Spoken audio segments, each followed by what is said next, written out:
Déjà, avec l'opération, la déclaration Balfour de 1916, qui reconnaît en plus un foyer juif en Palestine, et donc c'est l'ébauche, l'annonce de l'État d'Israël qui verra le jour en 1948. D'ailleurs, je rappelle deux choses.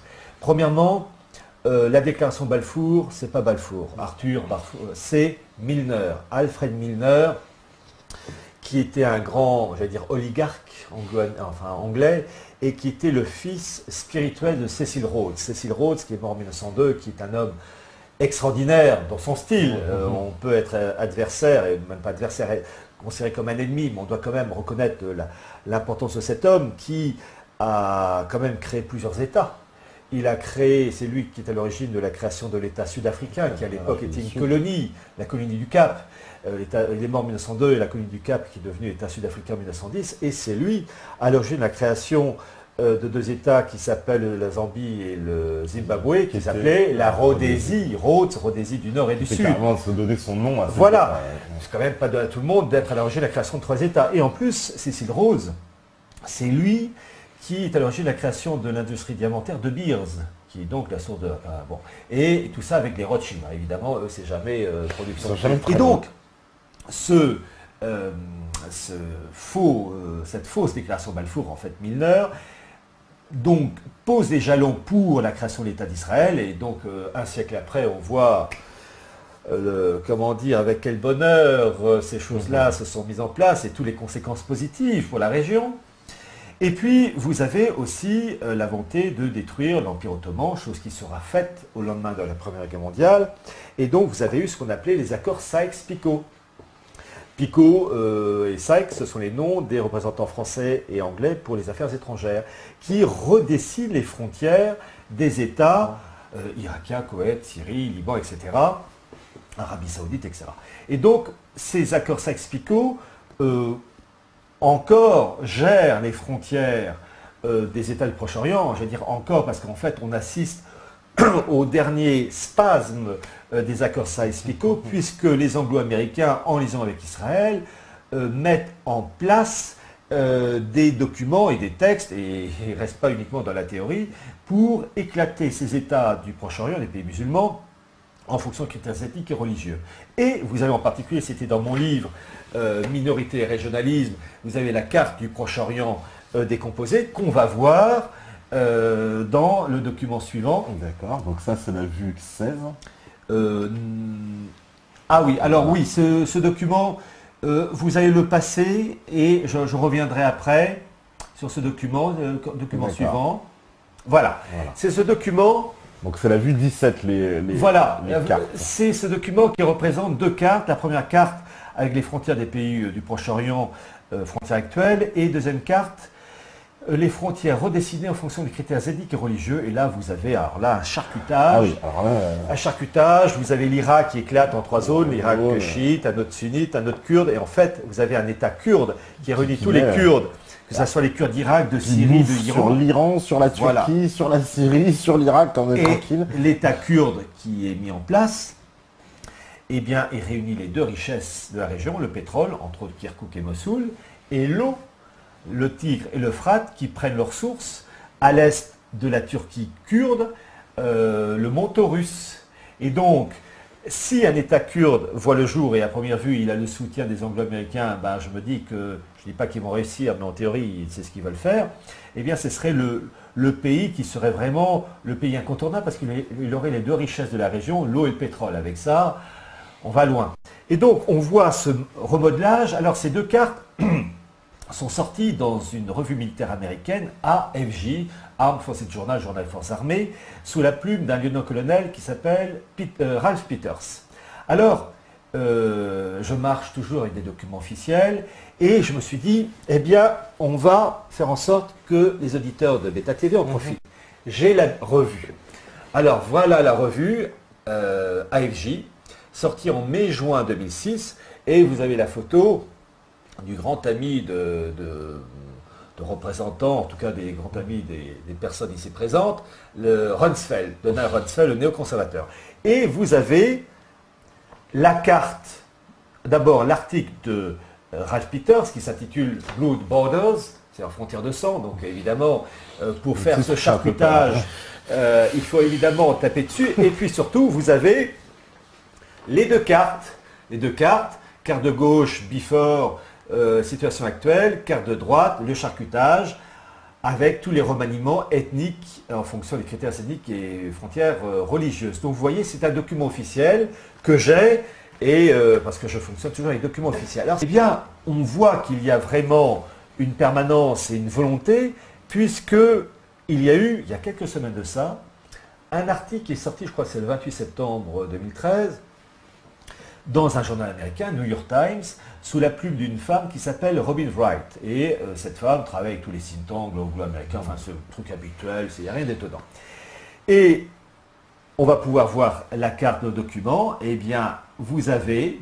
Donc c'est la vue 18. Alors, voilà. C'est extraordinaire. Ouais. C'est joli, il y a la couleur. Ouais.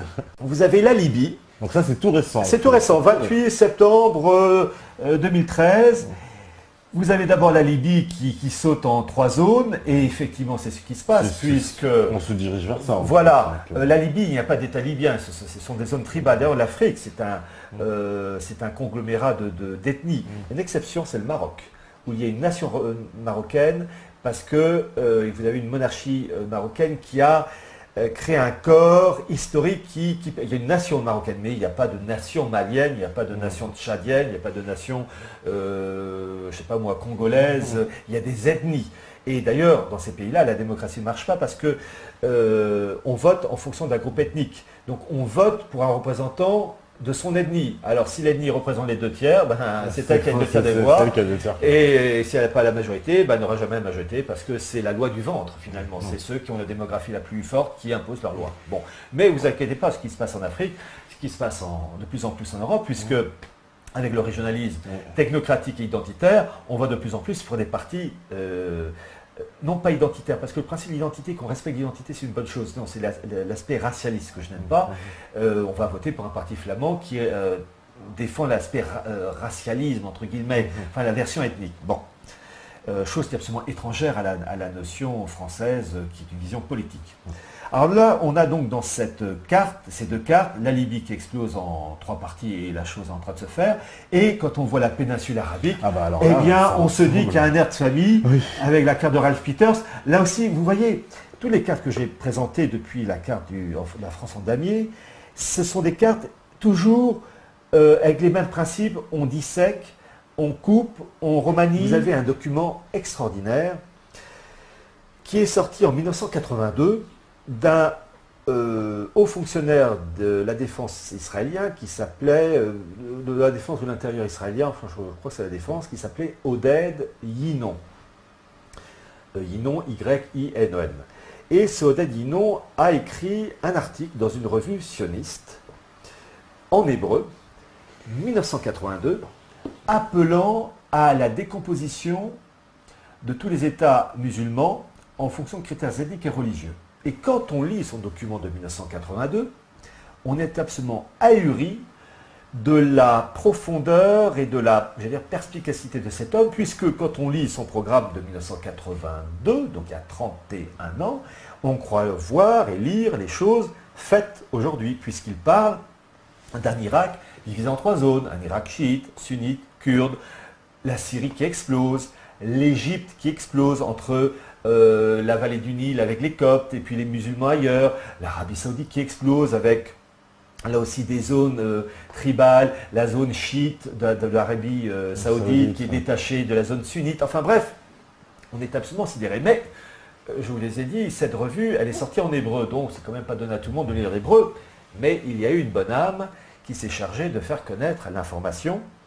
Et cette revue sioniste, avec cet article de Dadinon paru en hébreu au début de l'année 1982, a été traduite de l'hébreu en anglais, non pas par un extrémiste de droite, non pas par un fanatique musulman, non, par un homme du système, le président de la Ligue israélienne des droits de l'homme, qui s'appelait, il est mort en 2001 ou 2002, Israël Shaak, et qui, lui, s'opposait à cette politique.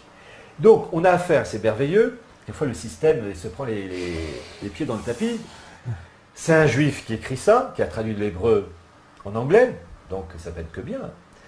Et ensuite, président de la Ligue israélienne des droits de l'homme. Il aurait été président du parti d'extrême droite, là, c'était râpé. Non, des droits de l'homme. Donc il a vraiment le CV qu'il faut. Et il a traduit, et c'est sorti en juin 1982, le document, sorti donc en juin 1982 en anglais, avec d'abord quelques pages explicatives, la traduction en anglais du document de Guinon, donc de décomposition, et il a présenté à la première page de la traduction les références de la revue en hébreu sioniste qui s'appelle Kivunim, il donne tous les numéros et il donne tous les noms du comité de rédaction de la revue. Et à la fin, il présente une carte du Grand Israël dont les frontières vont des frontières du Nil jusqu'à l'Euphrate, carte soutenu et présenté par le fondateur du sionisme, Théodore Herzl, et entre autres par un rabbin, le rabbin Fishman. Et il met les références. Ce document, qui est sorti en 1982, quand j'ai appris son existence, moi, je cherche toujours à voir les originaux, les preuves. Je savais qu'il existait, mais je voulais avoir l'original, introuvable. Et au bout de X recherches, et après avoir bien payé aussi, j'ai trouvé le document, qui est un petit document, un petit livret de 26 pages. Voilà, j'ai donc scanné la première page, Plan sioniste pour le Proche-Orient, traduit, édité par Israël Shak. Et donc, c'est la référence de la couverture. Je vous dis, c'est un petit livret, c'est pas grand. Et j'ai ensuite, on va voir le document suivant, la première page, traduite donc de l'hébreu en anglais par Oded Yinon, donc une stratégie pour Israël, hein, etc. Mais pourquoi j'ai présenté la première page? Parce que regardez tout en bas, vous avez, grâce à Israël Shak, toutes les références de la revue à l'origine en hébreu, avec les numéros, numéro 14, hiver, là 5742, février 1982, et ensuite vous avez toute la liste des éditeurs, Yoran Beck, comité éditorial, vous avez Eyal, Yonin Berk, etc. Enfin bref, que des Corses. Et Oded Yinon a sorti ça en juin 1982, il est mort en 2001-2002. Alors, les partisans du sionisme, ils disent c'est du n'importe quoi, c'est faux, enfin bref, le truc habituel. Je demande simplement du bon sens pour les auditeurs, et même pour ceux qui sont les partisans du sionisme, parce qu'on peut être sioniste, mais au moins honnête intellectuellement. C'est que dans cette histoire, entre 1982 et l'année de sa mort, 2001-2002, pour Israël Shak, s'il avait mal traduit, inventé, fabriqué lui-même, mais il aurait été immédiatement poursuivi en justice pour falsification, calomnie, etc. Il n'a jamais été poursuivi en justice suite à sa traduction et suite aux références qu'il a mises pour la revue. Donc c'est que entre 1982 et 2001-2002, pendant 30 ans, ils avaient l'embarras du choix pour lui flanquer un procès aux fesses et lui dire, écoutez, on a la preuve qu'il a tout inventé.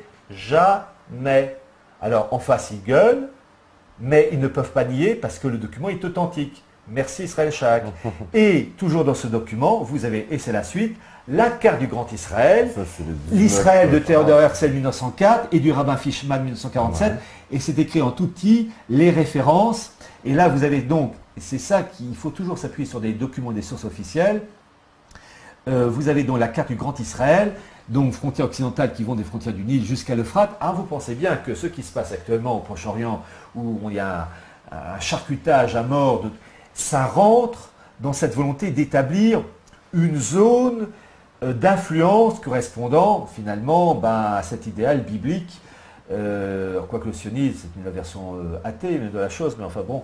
Mais vous avez un prototype d'un document officiel, c'est ça. C'est que c'est pas inventé, c'est Théodore Herzl qui a voulu ça, et quand même c'est le père de la nation israélienne, et il est honoré, respecté comme, alors pourtant il tient des propos parfois qui font penser à des propos prononcés par Hitler.